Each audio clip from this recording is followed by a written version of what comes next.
Well, welcome to Guitar Night. How you doing? Last one was a false start, and this is my new guitar here. This is a resonator guitar. It's one I built. It's an Auten.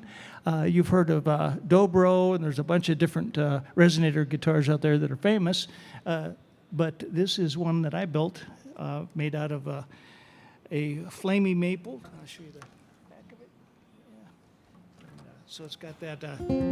It's got a round back neck, so you can play it like a regular guitar. So I'm going to play, a piece that just uses the fingers, and I'll play some slide on it in just a second.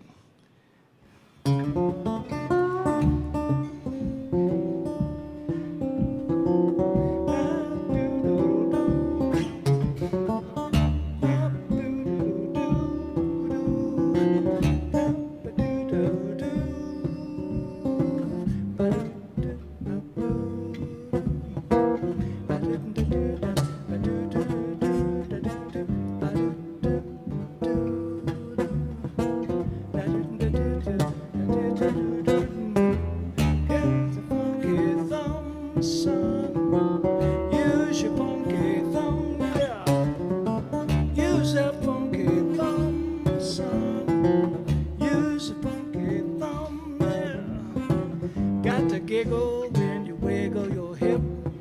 Slap the ham bone as you slippity dip. Grab the donkey by the end of his tail. Do the Yankee pinky till you start to yell. Use a funky thumb, son. Use your funky thumb.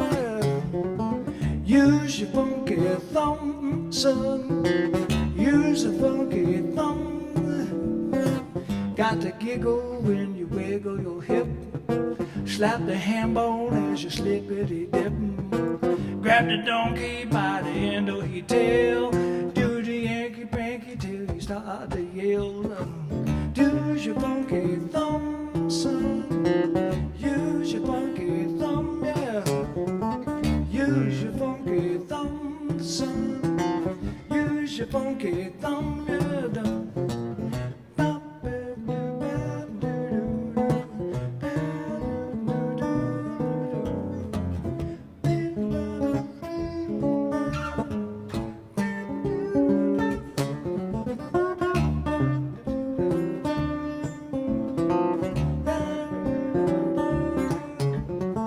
Use your funky thumb, son. Use your funky thumb.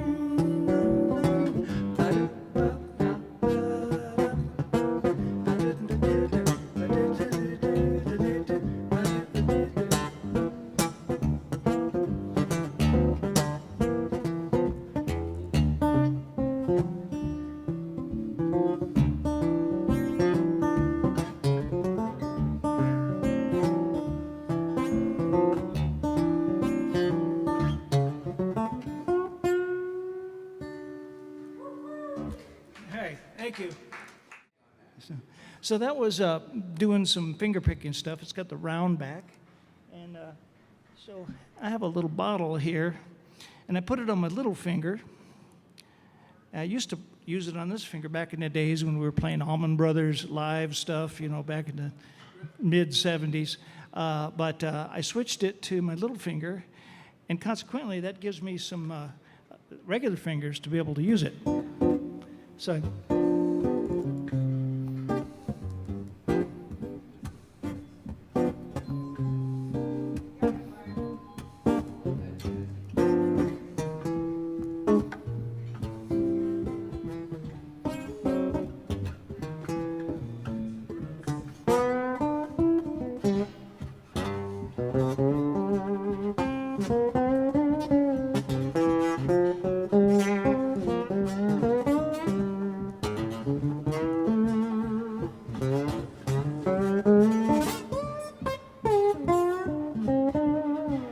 So what I'm doing is I'm playing an A here. So I'm using some fingers that I can,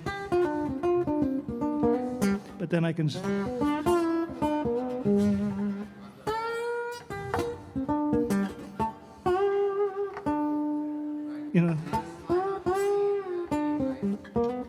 So I'm just kind of outlining the bar chord. So So it sounds a little more in pitch if you have a vibrato. So I usually don't just stop on a note, but.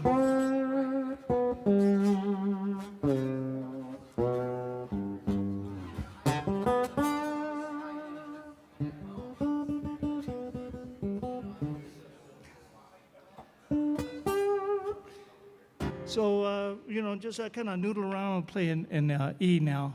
Is that Michael? Hello, Michael? How are you doing? Why don't you come up?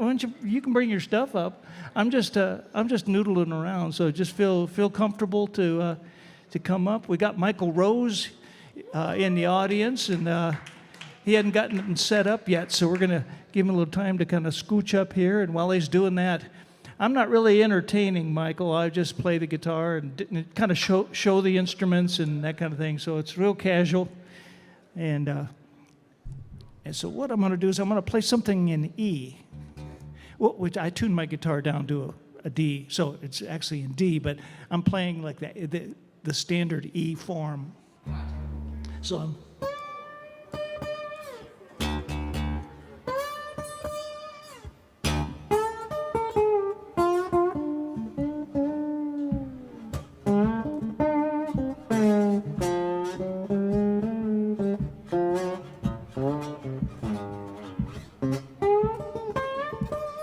So I'm kind of outlining the bar chords, and there's other chords that are the E.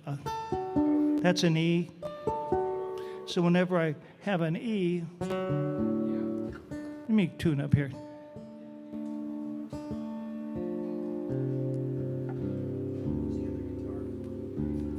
I don't have it, didn't set it up.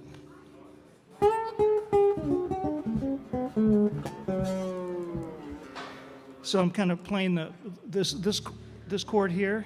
I'm playing it up here. Whoops, let me take that stuck up. So if I play an E chord, right? If you play the E chord with these fingers,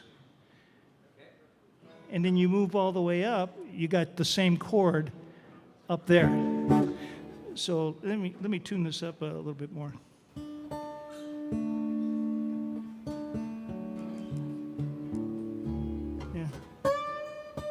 So I'm just playing up here, kind of where the E chord would be at the 12th fret.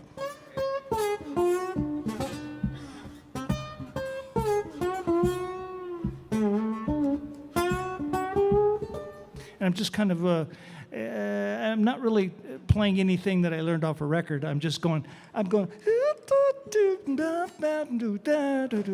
I'm kind of doing more like scat singing, because that's what I'm thinking. So I'm just.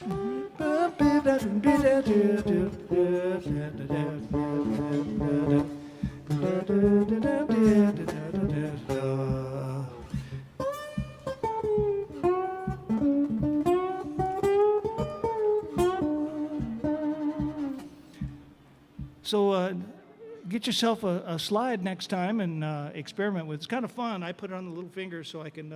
So if I'm in G, I can use. Oh, I'm in G.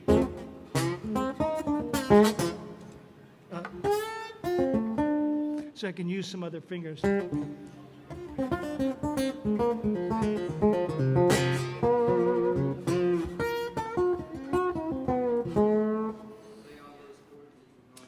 Yeah, I'm just kind of outlining the bar chord. So, yeah, and also if you can kind of get away from having to learn something from somebody else. If you just think, okay, I'm playing in a key of G.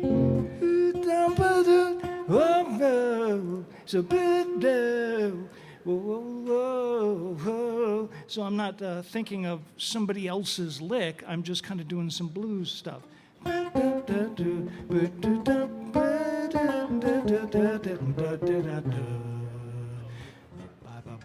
Now it just takes a while for you to,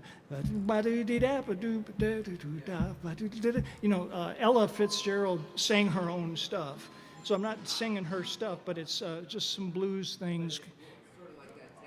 Yeah. So if you make your own stuff up and then try to, because a lot of times our, our, our hands are playing one thing and our mind is over here, and we become too mechanical. Oh, here we go. Well, my name's D.R. Auten, and I'm a guitar builder and play a little bit. So this guitar here is my resonator guitar, and it's got a round back, so you can play it like a regular instrument. So I'm going to play some things. I mostly play original instrumental kind of pieces. So here we go with this one. It's called "Doing What I Like."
Yeah, that was a little bit of a stretch. Whew. Yeah, I think I broke my foot on that one. So do you listen to Bela Fleck? I did a long time ago. I don't listen to any music right now. I'm just in the shop the whole time, and I just try to listen to my own guitar and stuff. So, yeah, Bela Fleck is great. Yeah, I like his stuff a lot. Are you familiar with? My family's from Kentucky, and there's a style of playing there that Merle Travis is famous for, and he learned from a guy named Mose. And Mose was during a time when my grandpa was known for his thump style, and the field hand would come. It was 45 minutes, 45 miles from Nashville. North of Nashville is where Russellville, Kentucky was, and that's where my grandpa. I never heard him play, but I had 3 uncles that told me about his style, and he had a heavy thump style. So when I first heard Merle Travis, I was thinking, well, that must be similar to my grandpa. And then heard Chet Atkins, and his was a lot more sophisticated, and Chet Atkins was a great player. So I listened to these guys a lot. You said Bela Fleck. I did. I used to play banjo, and I liked Bela Fleck stuff. And on the guitar, just for those that may have played banjo, but there's a technique. I don't have any nails, so it sounds like the end of hot dogs. So I can't get a real clean sound. But there's some techniques for banjo playing in G.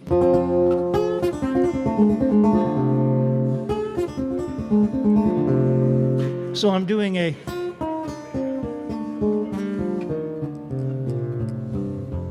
using open strings.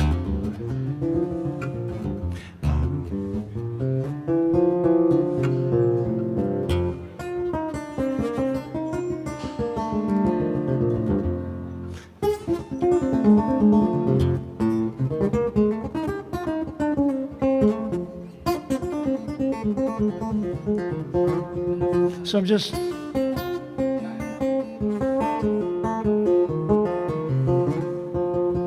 So that's kind of the stuff I like playing, just kind of.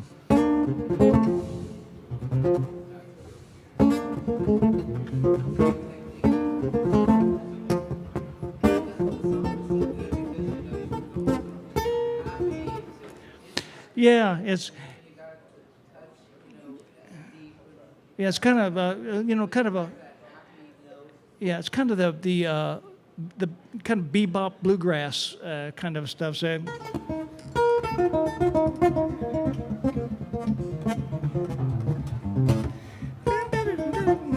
And I'm playing kind of a dominant 7. Actually, you've heard the jazz player Pat Martino? He actually showed that to me. I was at the NAMM show and bumped into him, and he was sitting. I didn't even know it was him. Do you know who Pat Martino is? He's one of the greatest jazz players ever. Yeah. And he was just standing there, and he's working on this thing, and I said, "Wow, that's really cool." And he says, "Well, that's a mixolydian. I'm in G, and I didn't know what a mixolydian was, but it just means the dominant 7 thing." So he was going.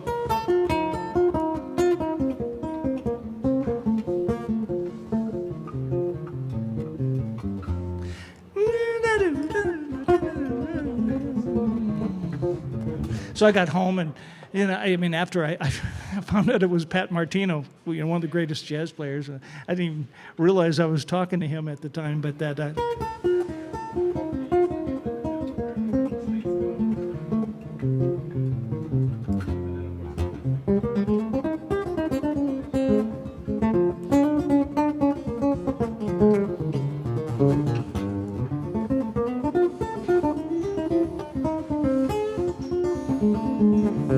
So that's how you'd kind of put it to use, something like that.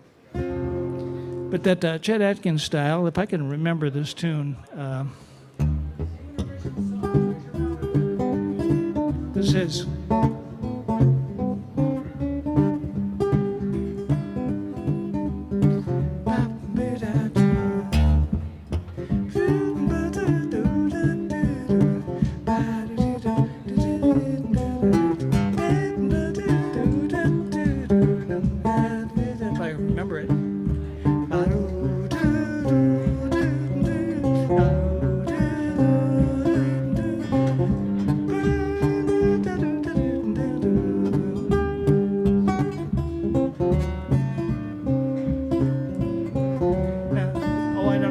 Part. Oh, there it is. Got lucky.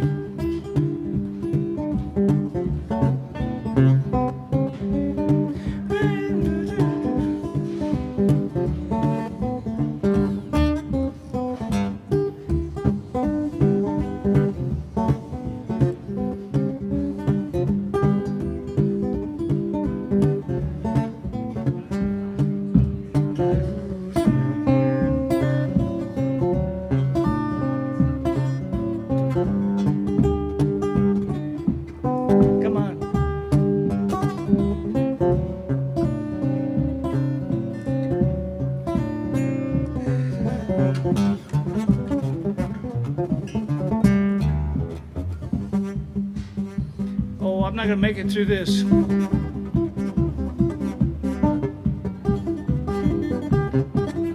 No, I'm not even going to try.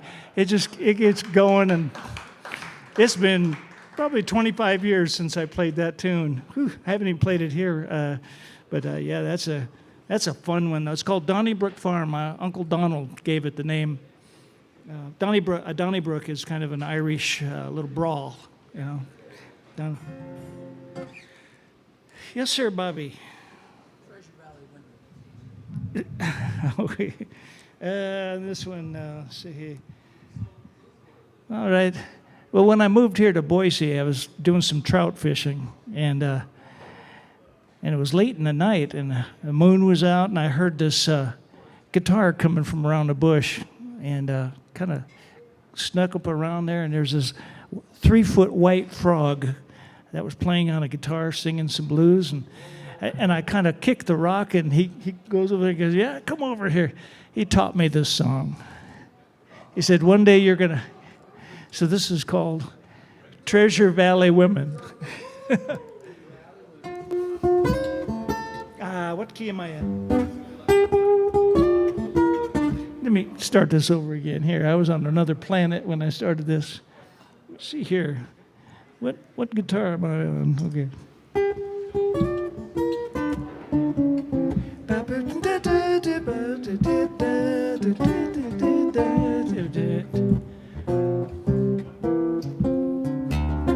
Well, I've got this little secret I've never told. Yes, I lived here since creation, and I never grow old. Well, I've been a king of loving from the very start of time. Only Treasure Valley women know the ways to blow my mind. Yes, I taught the Roman soldiers how to tease the queen's handmaids. I helped Lady Godiva prepare for her parade. Well, I made it with Delilah and Cleopatra too, but these girls don't shake me up like Treasure Valley women do.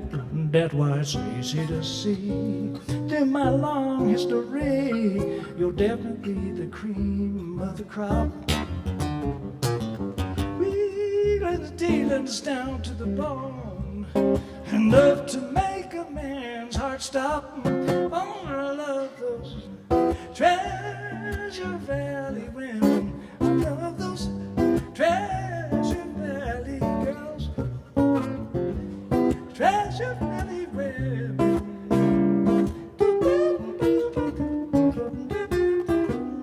Well, I played Cupid and poker, and you know I won the hand. Now I shoot those dirty arrows in everyone I can.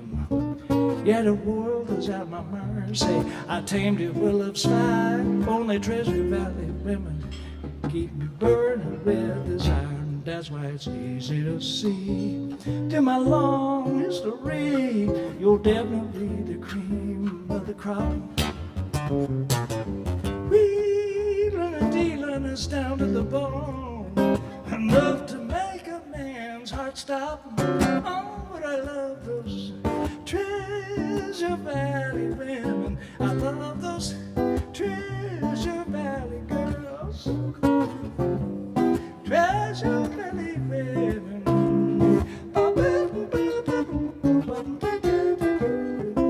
Go downtown.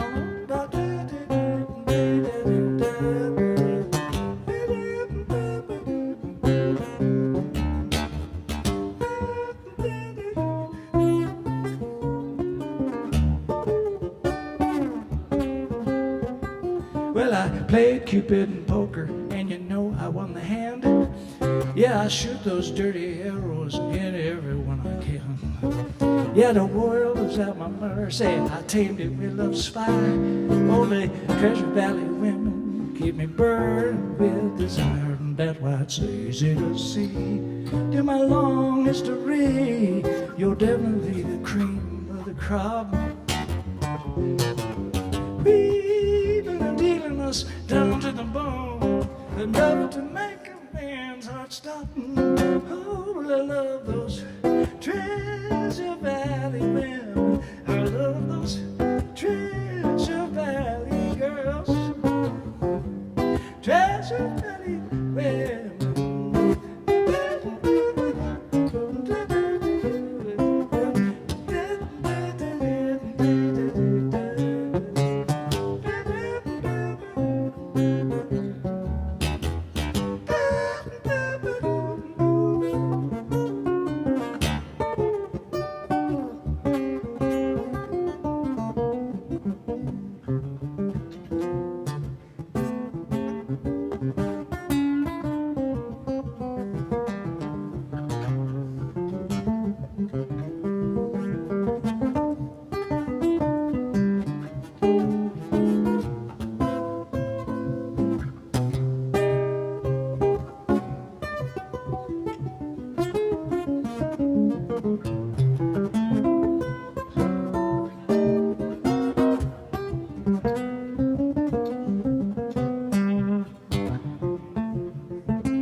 Well, yes, I get to stop. We're going to bring up Michael Rose up here, and can't wait for him to do some picking. And this guy can sing, too. I didn't know it. He sat up here earlier and was like, yeah, liked your voice a lot. So you come up here and get your plumbing in, and then I'll kind of ask you a few questions about your journey here and find out. Is that a Breedlove? What kind of guitar is that? Yeah, that's what I saw. It was a Breedlove. I know Breedlove. I know Larry really well. I'm gonna talk when you. Larry Breedlove used to be on the opposing baseball team. I was in All-Star Baseball back in San Diego, and I could get a ball past anybody except Larry Breedlove. He would stand up at the bat, at the base. He would stand up at the plate, is the word, and he would have a 36-inch bat, and he would choke up about this much, and he looked like Bam Bam, and he was the only guy that I faced as a pitcher that I was afraid of. And every time I pitched a ball to him, he'd hit a line shot right back at me. We have a lot in common. I pitched minor league baseball for the A's when I was a kid. Yeah. All right, cool. And there was a couple guys, I mean, I could throw 98 miles an hour, but I didn't have a curveball. So by the fourth inning, I started ducking. Yeah. Because that was before they had closers, you know. That's right. I would have been a closer if it had been 10 years later. But yeah, they usually chased me by the fourth, and then I was down in the locker room, like drinking a beer, crying in it over getting shelled. Yeah. Now, what got you interested in baseball? You know, it was interesting. I was a basketball player as a kid, and I always played wiffle ball with my little brother, and we'd always tape him up, and I'd throw the nastiest stuff at him. Yeah. And he ended up signing for playing for the Toronto Blue Jays. He graduated, I don't want to say what year, but shortly after I did. And I went to an open tryout, and I was pitching to the hitters that were coming for this open tryout for the Cincinnati Reds, and Frank Pastore's dad was there, if anybody remembers Frank Pastore. And afterward, somehow Frank Sr., he used to sit behind the backstop right there and just watch. He had his old Reds hat on. And I come walking out, and Frank Pastore Jr. walks up, and he goes, "How long you been pitching?" And I go, "Oh, I don't really play baseball, man. I just been pitching, throwing to my brother. I've been playing basketball, right?" And he goes, "Well, why don't you come up to my house? I'm working on this." And it was early computer stuff. He was trying to turn me into like a Tom Seaver, Nolan Ryan kind of guy. Changed my mechanics. I was throwing 99 miles an hour. Still didn't have a curveball. So my baseball career was short-lived, and plus at that time, I'd already fallen in love with music. Yeah, that's exactly what happened to me. So it was a tough tear to think that I can't bust off this and go play bass. Yeah. Well, one of them you can keep doing. The other one, the baseball one, that's short-lived, you know. So I scratched that after a few years, and I was already married and had my first daughter, Tristan, whose birthday was on the 7th, just a couple days ago. And I remember being up in Medicine Hat, Canada, playing rookie ball, so homesick. I went in and I was like, I got to go home. I can't live on $900 a month. Yeah. I got a wife and a baby. What brought you here to Idaho? I had business. I was living down in Utah, and my eldest son, Michael Jr., came up here and kind of Mosesed everybody out of the Southwest. He came up, went to Lyman College years ago, and he said, "Hey, you want to come up and visit?" And I had to. He's my oldest boy. Yeah. I have my youngest son, Lazarus. He lives in town, too, with his wife and baby, with a baby on the way. And I came up here, and when I got here, I just fell in love with it. And that night out on the porch, we were smoking a cigar, and he goes, "Hey, Pop, you think you might move up here?" And I said, "I'll be here next week, man." Wow, that's great. And then, so how did you start playing? What got you started that? Wild story. Tennis? I was playing tennis. Because you're playing basketball and wiffle ball. No, it's a weird story, actually. My Uncle Rick, Richard Robinson wrote the movie Piranha back in '70s. Piranha, Kingdom of the Spider. What highballing with Peter Fonda. So in the summer, I'd go up in the Agora Hills and hang out with him and all Peter Fonda and all these crazy people. And I remember one day it was my cousin Ricky, who was my Uncle Rick's son's, or my Uncle Rick's only son. And he goes, "I got a surprise for you guys. I got these guys that are going to come in." And he actually brought in the banjo player and the guitar player who played dueling banjos. Oh, yeah. So those dudes sat on the couch and were playing like in front of us. I just couldn't. And like watching you, Don, I'm looking at you going, to this day, I feel like I did when I was 10 years old watching them play. I'm like, how in the hell does he do that? You mean the mistakes I'm making? How does Well, he make all those when you're really mistakes? good at it, you get mulligans, and we can't tell. I went to Nashville years ago with a good friend of mine, Michael O'Dorn, and he was the president of the Chet Atkins Society. And he was working at the NAMM doing the Diodario strings, and booth and all that. And watching Michael finger pick, and I haven't seen anybody finger pick in a long time, but seeing you really gives me a flashback to that. And I was in Nashville when he said, I was writing all these songs and being metaphoric, and he goes, "Why don't you just write a song about like your life instead of rainbows and butterflies and all this kind of stuff?" So I thought to myself, well, that's all I know. So can I borrow this real quick? Yeah. Can I steal this one? So after being out drinking, we were up in the, I don't remember what hotel it was, but Marcel Dadi. Do you remember Marcel Dadi? He was the French finger picker You have no idea. who died in that terrible flight. I was with him that Thursday. Oh, you were? I know him more than well. Yeah. Oh, yeah. I toured France 7 times. With Marcel? And I'd be Yeah. over. Marcel invited me over. When I think I'm going to get off stage. Okay. And why don't you? Oh, thanks, brother. I don't have to steal Don's pick. Well, you're welcome to it. Yeah. I knew there was something kindred when I walked in, dude. I honestly Yeah, get we'll this. we'll have to talk. We'll talk more about that. But I'd like you to do your show and continue to talk and explain why you do what you do You got and it. where you're playing and how they can get in touch with you and Well, that I kind of don't thing. I don't get out that much anymore because we've been in the studio. But I'm playing somewhere in a couple weeks. So to answer Don's question, after seeing those guys play guitar, and I grew up with my grandpa playing guitar, and he was always picking.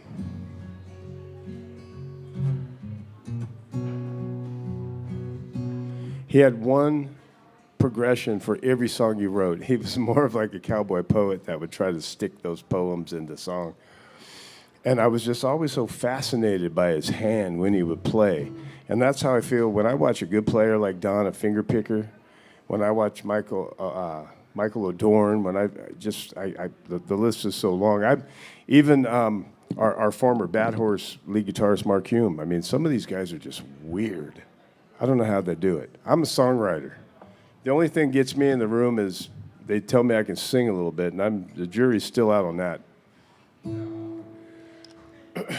So I'll start you back with Grandma and Grandpa. I wrote this song about my grandmother, and then I'll play a song I wrote about my grandfather. Because if it wasn't for them, I wouldn't be playing guitar, and I'd probably, God knows, where I'd be. I might not even be here.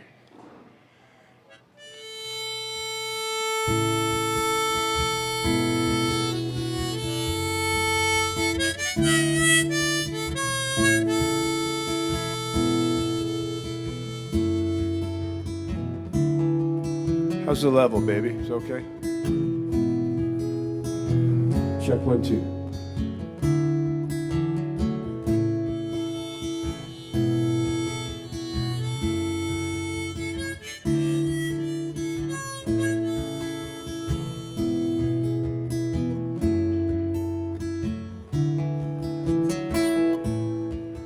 Thinking back when I was weak,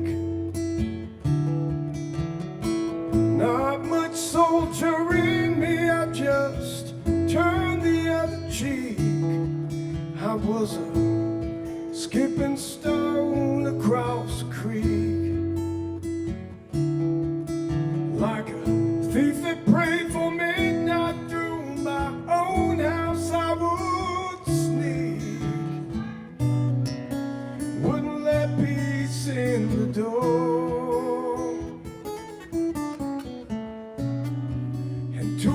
afraid to pray for war. See, I could play with fire and not get burned. Oh, I read the books they gave me, but I just never learned. Not a day could turn go by,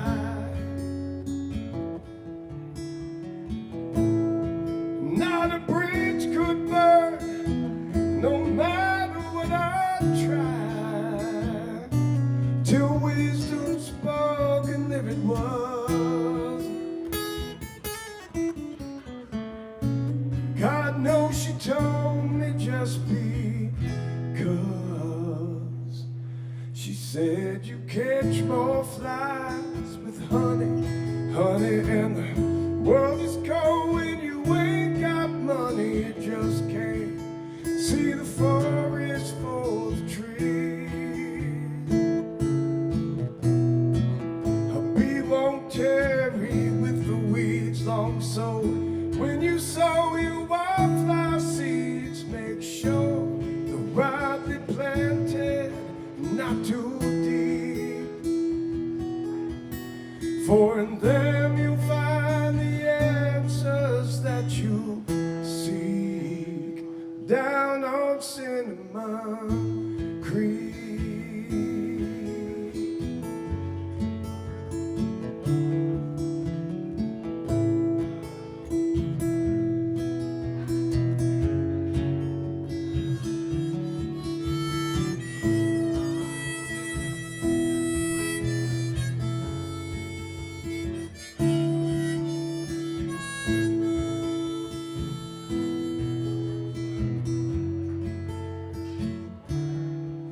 So I headed south on a northbound train,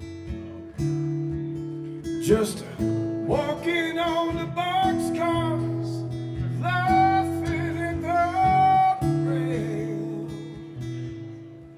and that it washed away my sin. And just as clear as that train's whistle, I would hear again, and she said, it doesn't matter what it was. Man's only as free as what he does.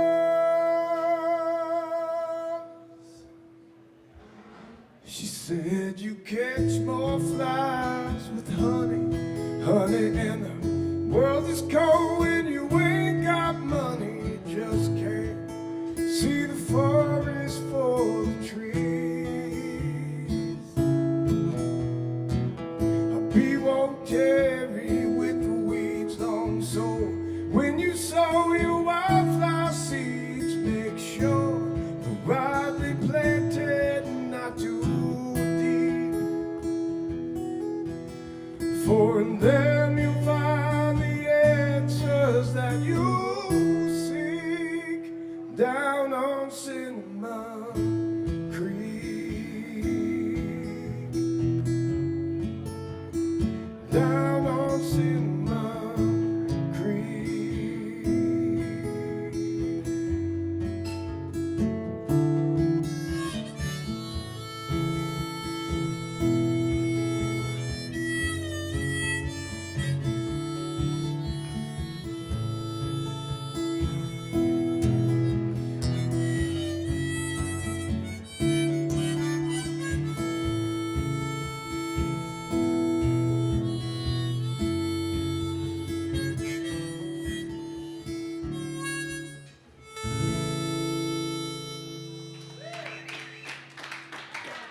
Thank you. Thank you, guys.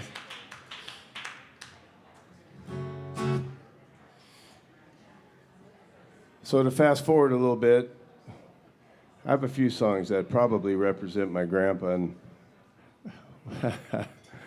one of them's Lay Back Down. I'll play that in a minute, but there's a song I wrote that somebody called me. I don't remember who. I'm getting old. I can't remember who it was. And it was probably within the last 48 hours that they said, I really like that Still America song.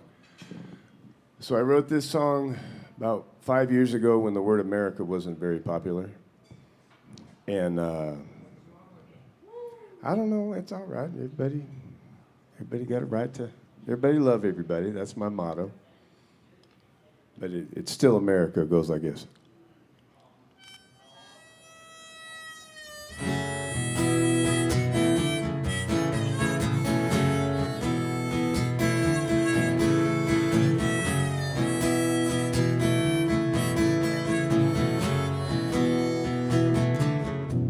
There's only 2 street lights in my hometown. We shot one out, the other shining down. On a sweet old gal who shuts her eyes, while all the kids in the neighborhood run and hide.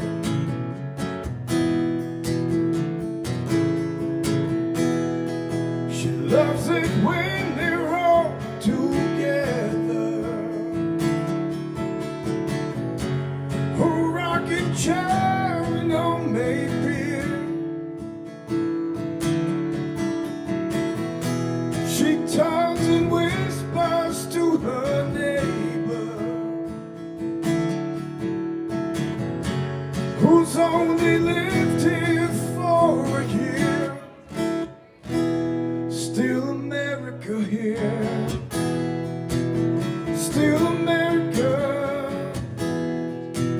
Still America here. Still America. We got a 2-lane street in this one horse town. Lean left at the fork, you can follow it down to an old man fishing by a railroad track, where the soldiers leave town and never come back.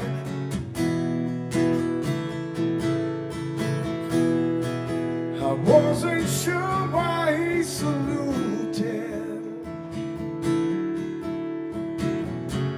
We hadn't seen that train in years. Oh, glory painted on that engine. Then it all came crystal clear. Still America here. Still America. Still America here. Still America.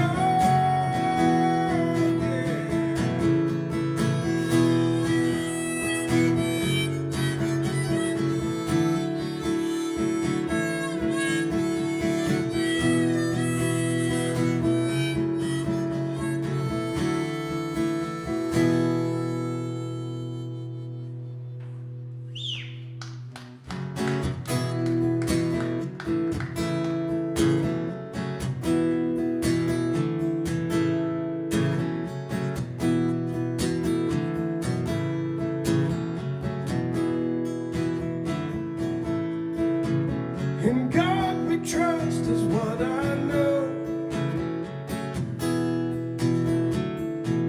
I'm half evil, Knievel, half G.I. Joe.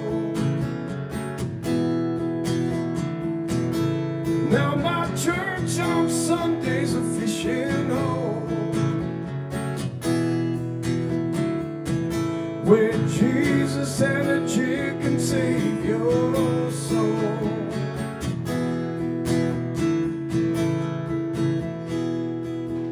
When I walk down by that river, oh, I talk to God down there. I play my guitar while she's singing.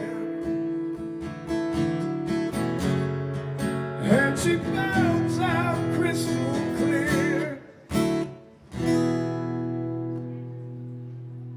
Still America here. Still America. Still America here. Still America. Yeah, still America here. Still America. Still America here. Still America.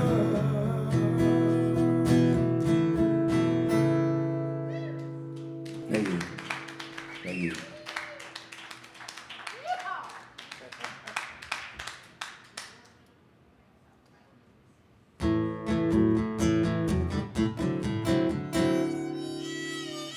This is one of Grandpa's songs. I won't tell you why. You'll just have to listen. You'll hear him in there.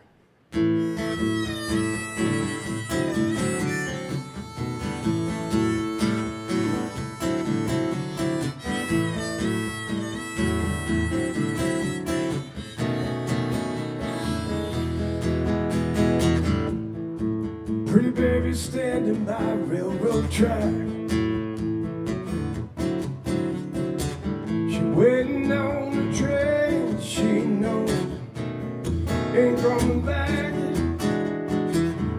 Ain't no life living on a broken dream. No, you love her long enough and you'll see what I mean.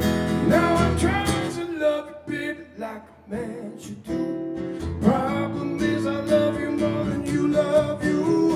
You took all my money, stole my son, find another lover. She was born to run, born to run, yeah. Born to run, pretty baby, you were born to run.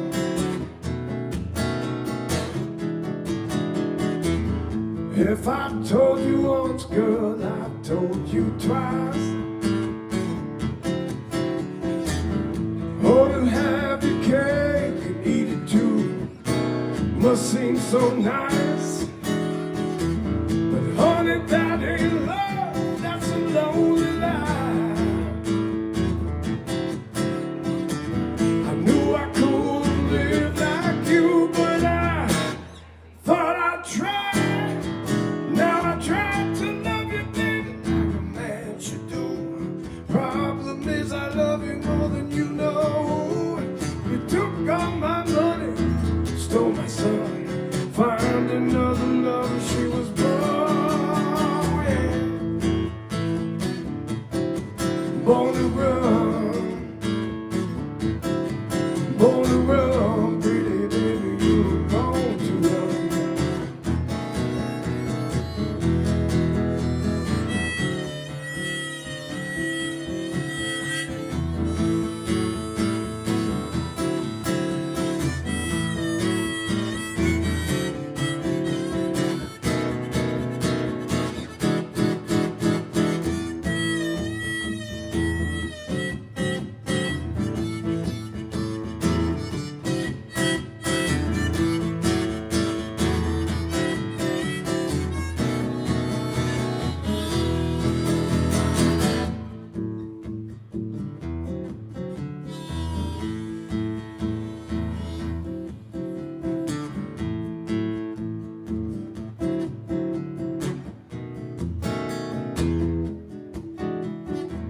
She's a freight train running off the track. She's like a dog that runs away and won't come back. She's like a cop that stops you and just don't care. She's those live styles you'll see when you're out of here. Now I try to love you, baby, like a man should do. Problem is I love you more than you love you. You took all my money, stole my son,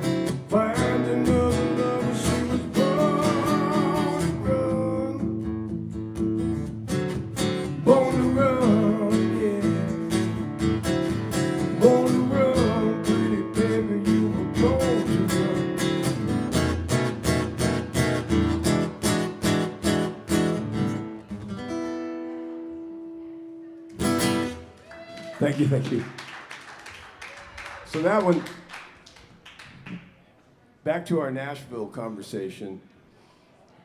My grandfather wrote a lot of great poems, and I remember just, not lyrics so much as just titles sticking in my head. And he had this song he wrote called Lay Back Down, which is what I think it was Lay Back Down. But he had this one line that said, this misery of my life brings a tear to my eye. If I could stand up, I'd lay down and die. And I'm like, man, there's a guy who went through the Great Depression, right? And so when I was in Nashville with Michael Adorn and Marcel, as we were discussing, and Chet Atkins' daughter was there, I can't remember her, we're up in some penthouse suite someplace, and they gave me the guitar and I started playing, and everybody's kind of looking at me like, well, the guy can sing a little bit, but those songs suck. And so when we left, I went back to the hotel. I was at Motel 6 or something. I remember it because Kenny Rogers, the left-hander for the Texas Rangers, pitched a no-hitter that week I was there. So if you want to research when I was there on the spot, that's the one thing I remember, sitting in my hotel room that night watching Kenny Rogers pitch a no-hitter for the Rangers. And Michael said, man, you got to just write like what you're going through. Stop all the metaphor.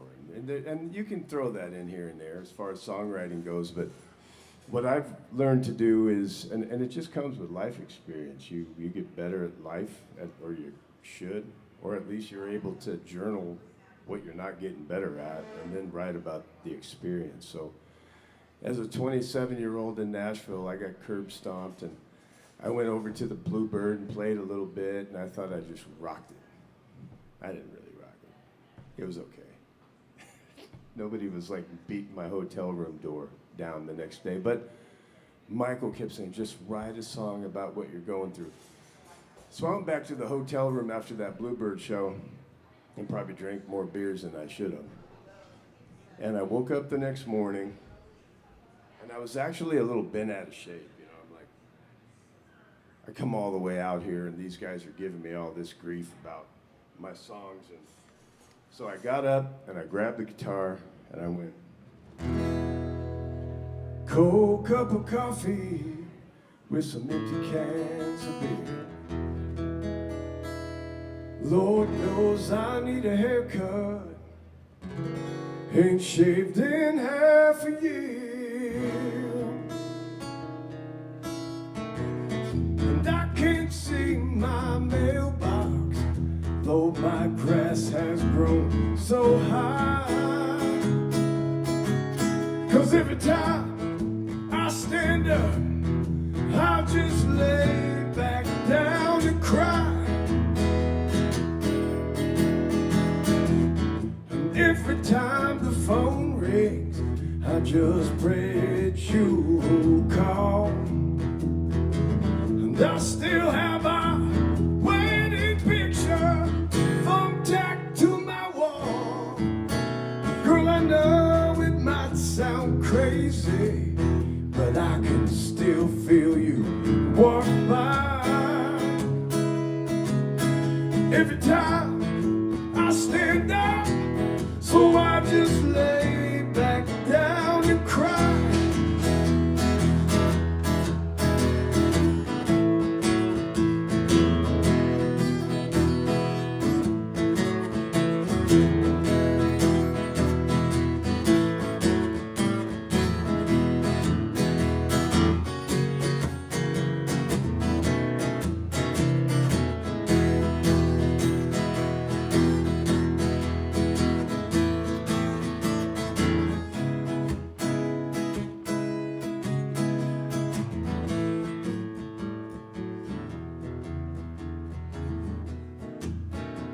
And I remember finding that box,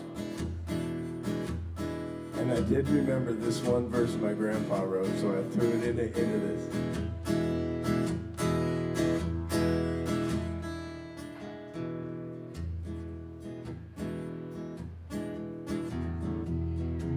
Woke up this morning, lying in my bed,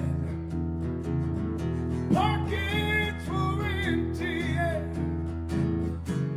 pain in my head, all this misery of my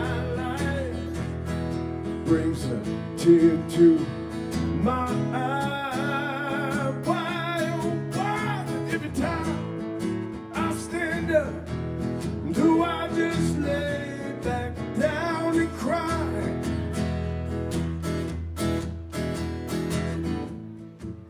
Every time the phone rings, I just pray that you come.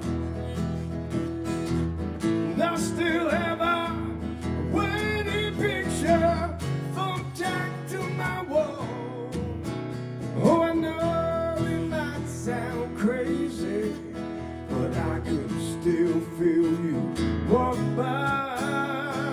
Why, oh, why, every time I stand up, do I just lay back down and cry? Every time I stand up, I just lay back down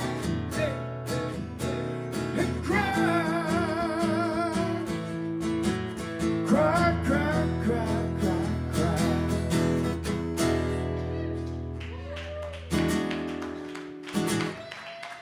So there's Grandpa's song. I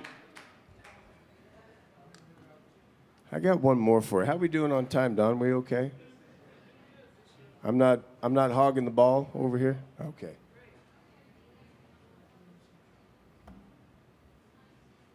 So I'm playing, go on Facebook and look at Michael F. Rosen, you'll see where I'm playing. I'm playing at the Vault Eagle.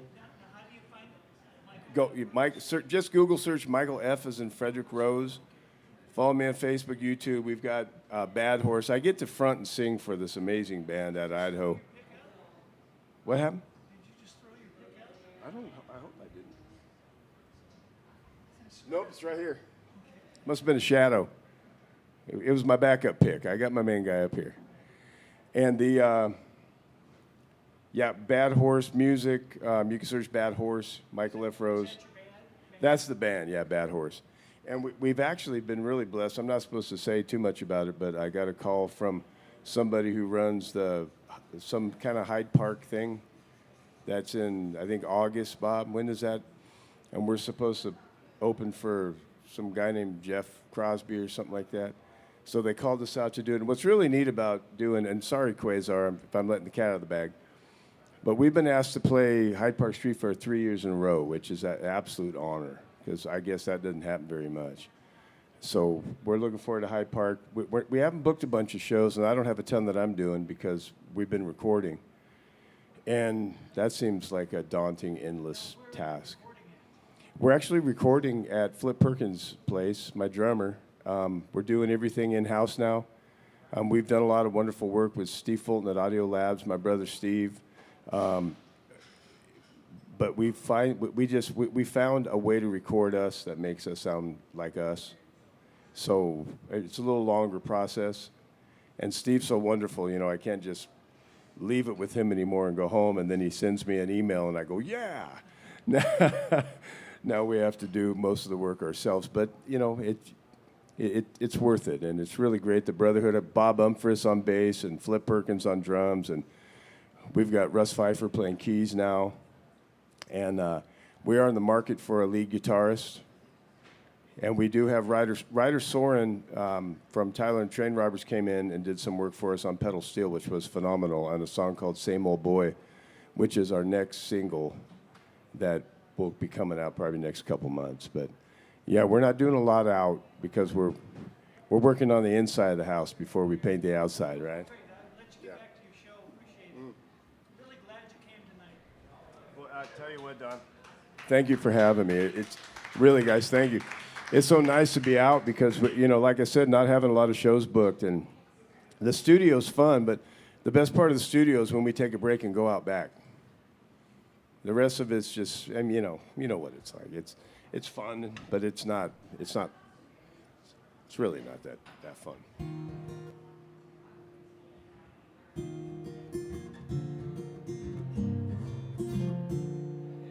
I wrote this song, I'll just let it out of the bag. I wrote this song 2 days ago. I hope I can remember the words.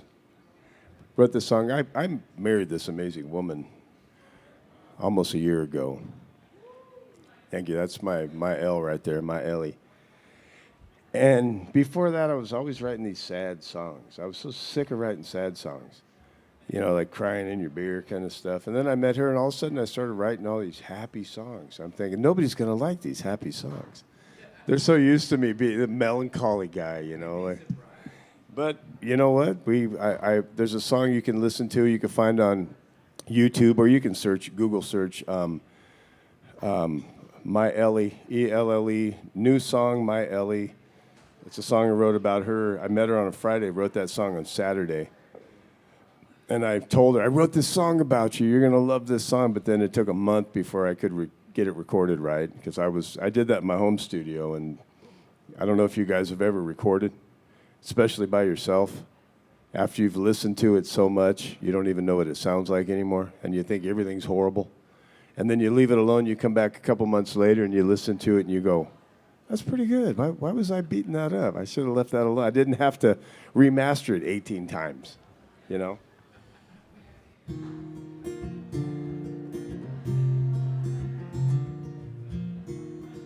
This one will be about remembering the words for you.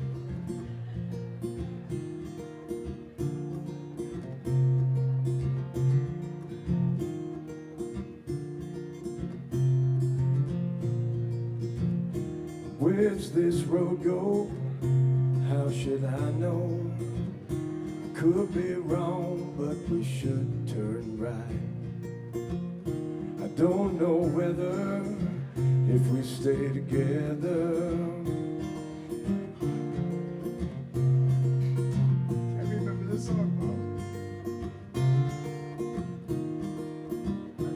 I gotta get it though.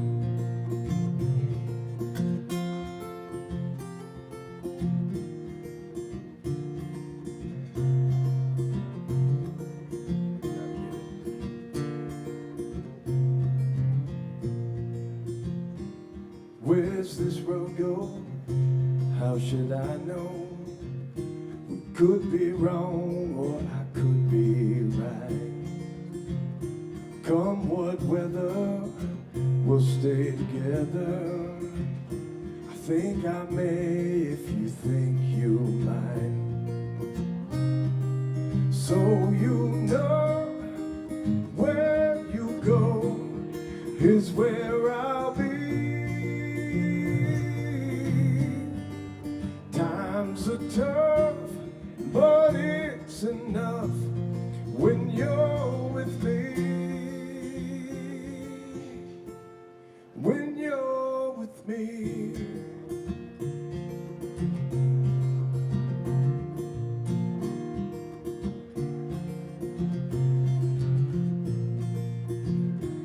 As the rose grows, only God knows where we'll rest our bones tonight. And I've been thinking since I quit drinking, home is where I hold you tight. So you know where you go is where I'll be. Times are tough, but it's enough when you're with me. When you're with me.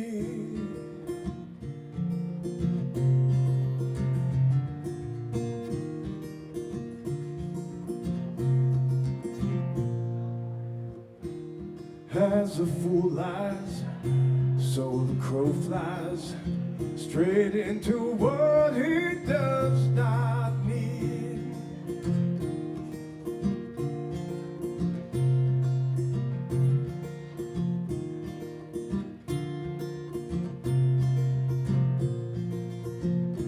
Lonely long night, I hear the wolves fight.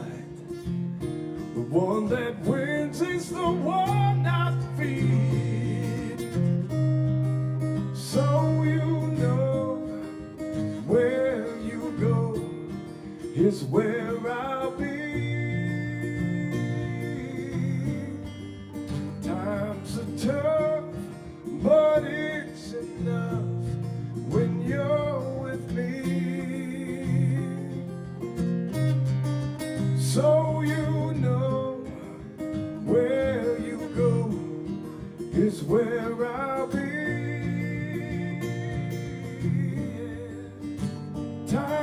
tough, but it's enough when you're with me.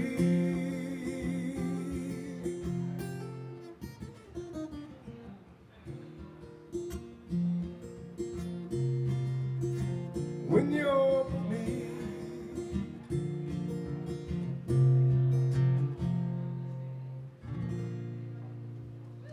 That's about as close as we get that. That's all right. Just cut the front of that attempt off there.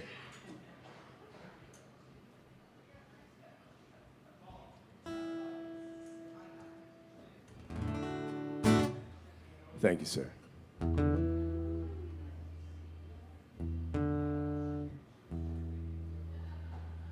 You guys having a good time? This place is wonderful. First time I've ever been here, and we just live around the corner. I feel ashamed of myself and blessed at the same time. We will definitely be back. This is our new hot spot there, Mama. We'll be over here at the Dalton Royal. Am I saying that right? Is it Royale? Dalton Royal? Okay. Just making sure I'm not hillbillying it too much. Kentucky. My dad's from Kentucky, Lexington, and my mom's from Charleston, West Virginia. We don't brag about West Virginia.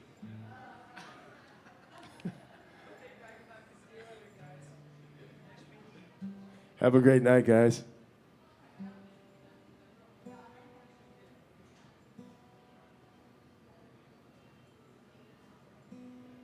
About beat this thing out of tune here.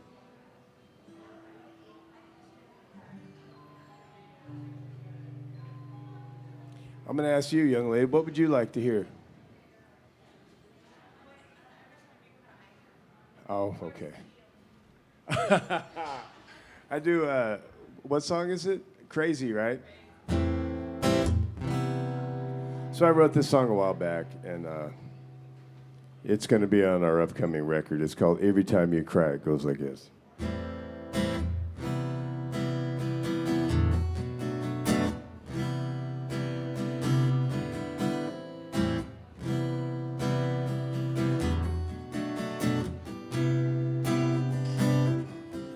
Two lonely weeks behind me, two words on the tip of my tongue, too lost for you to find me, and I'm too ashamed of the things I've done, and I know that I'm to blame every time you cry.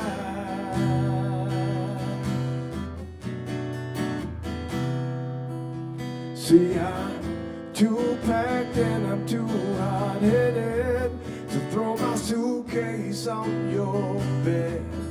Too upset to even want to listen to the things you want to say about the things I said. And I know that I'm to blame every time you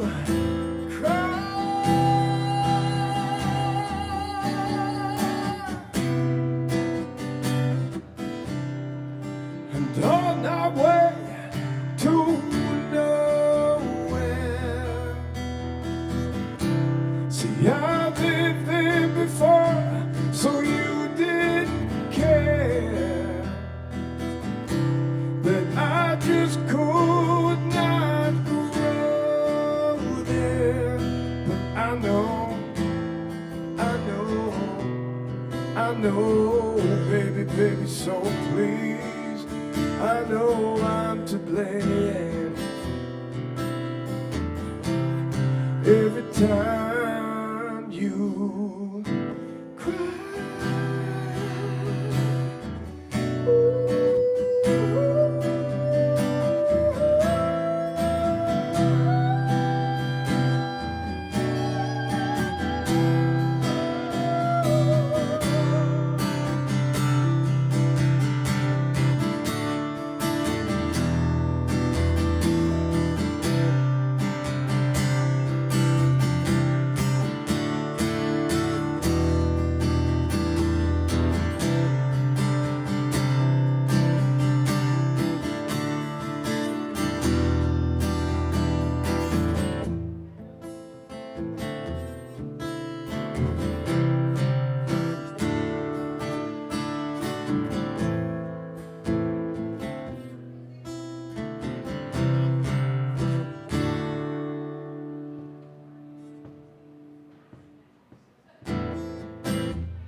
without you.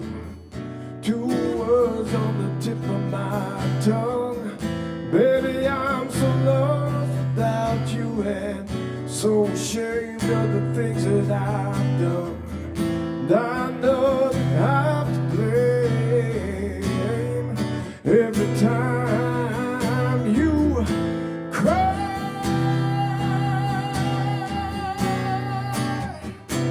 Oh, and on our way to nowhere. See, you lived there before, so you didn't care that I just could not grow there. But I know, baby, who's to blame? I know I'm to blame. Every time you cry.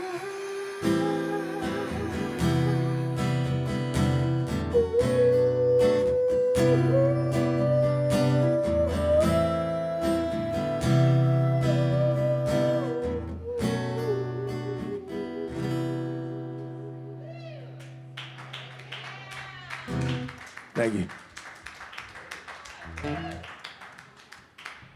I got one more for you. My Rolodex is flipping so fast. What would you like to hear? Oh, you know what? You're so good. So, years ago, I was a worship pastor at a church. I love the Lord. Hallelujah. He's amazing. And if it wasn't for him, I wouldn't be here. And I left the church I was at because I couldn't be a part of an organization taking money from poor people and not helping them. So I walked down the street. I ended up, in short, turning an old mortuary into a food pantry, which I had no idea what I was doing. And I wrote this song while I was there. And we did feed a lot of people. I think it's still going today. But anyway, this is called Bible Thumping, man. It goes like this. I'd like to come down from my high horse and help you, my brother. See, I got this Bible in my left hand, shot of whiskey in the other. And I could tell you the truth, but I don't know, and I don't really understand. But I know a half-drunk Jack Daniels drinking fool can't be a Bible thumping man. My Uncle Cecil on a soapbox back in Charleston, West Virginia. He preached at fire and brimstone and booze and tried to get them in young. And he could tell you the truth, but old Cecil, he couldn't understand that a half-drunk Jack Daniels drinking fool can't be a Bible thumping man. Lord, I know that your words are true as my road feels long. And I know it's you who writes all these words, and I just sing along, sing along.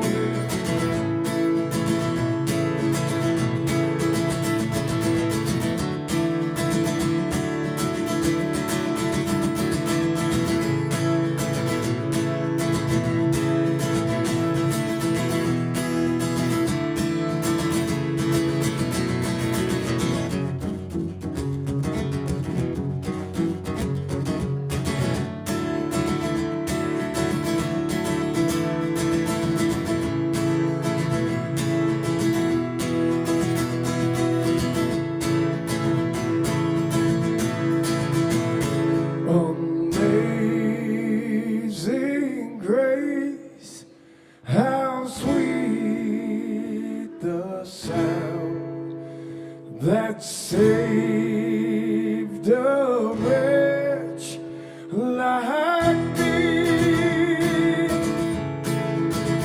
And I could tell you the truth, but I don't know, and I don't really understand. But I know a half-drunk, Jack Daniels drinking fool can't be a Bible-thumping man. Lord, Lord, no.